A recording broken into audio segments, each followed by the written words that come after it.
observe this gait.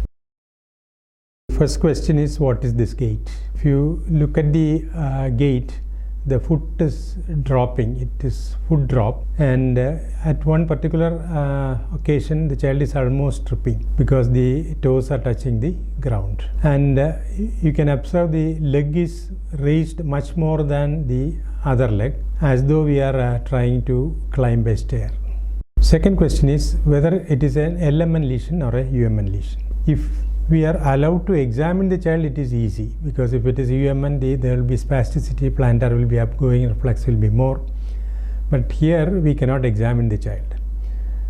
So in a UMN lesion also, typically in hemiplegia, the leg will be plantar flexed with increased tone, and so cannot clear the ground, and it will be something like this. So the difference is, in a hemiplegia, the hip flexors are quite weak.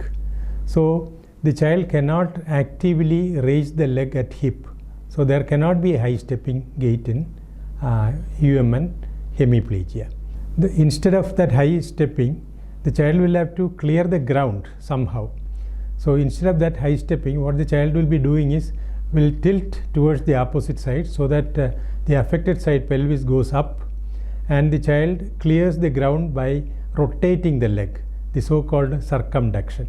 So in this particular child, that circumduction is not there, and there is active flexion at hip, which is unusual in UMN. So it has got to be LMN lesion. What is the cause of this lesion is the next question. See, a unilateral LMN foot drop in a child, it is because of injection in the gluteal region, unless proved otherwise. Because when you give an injection in the gluteal region, and if it is touching the sciatic nerve, the common peroneal fibers are superficial and lateral, and hence they are going to get affected maximally.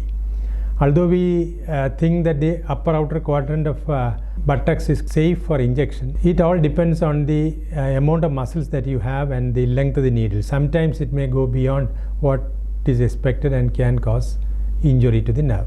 If it is actually touching the nerve, then there will be immediate pain and radiating pain. But most of the time it doesn't happen. What happens is, after 1 or 2 days, or maybe after a few hours, the weakness comes. So that means it has not really touched the nerve, but it was nearby and causing either compression or irritation to the nerve. Other differential diagnosis we can think of in adult could be like diabetic neuropathy, or for example fracture of the leg bones, or prolonged slabs, plaster of Paris slabs compressing, and in a child Charcot-Marie tooth, etc. But these things are all extremely rare. So the diagnosis, unless proved otherwise, is injection paralysis. What management can be offered? That is the last question. The management would be supportive, like physiotherapy, and some orthosis of the ankle, because suppose it is going to improve. If it is destined to improve, it generally improves by about 3 months.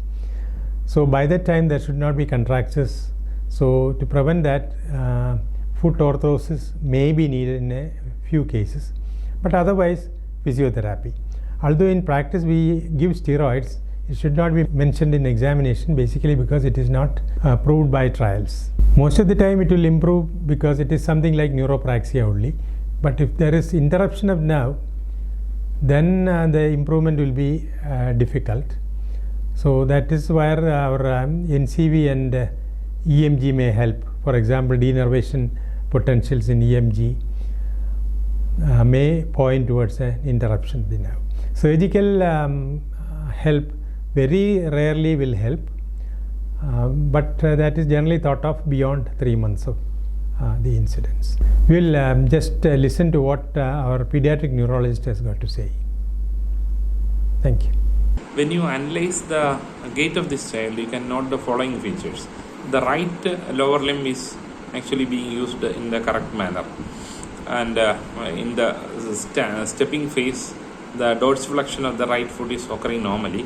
But on the left side, when you note that, you find that there is a excessive flexion at the level of the hip, excessive flexion at the level of the knee, so that the leg is lifted off the ground more than the right leg.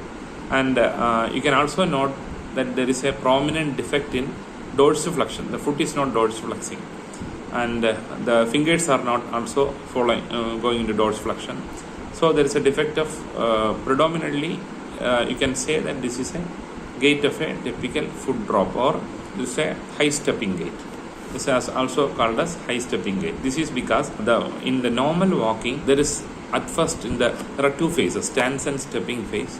In the stepping phase, first thing to happen is the dorsiflexion of the foot and the toes, and this is followed by raising of the leg in the air, and then the heel strikes the ground first.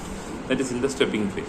But this is not occurring here. In order to compensate for the dorsiflexion weakness, what the body tries to do is that it will increase flexion at the level of the hip and the knee, because the proximal muscles are okay and strong. So that will result in elevation of the leg above the ground. There is a high stepping gait, and this is prominently made out in this video.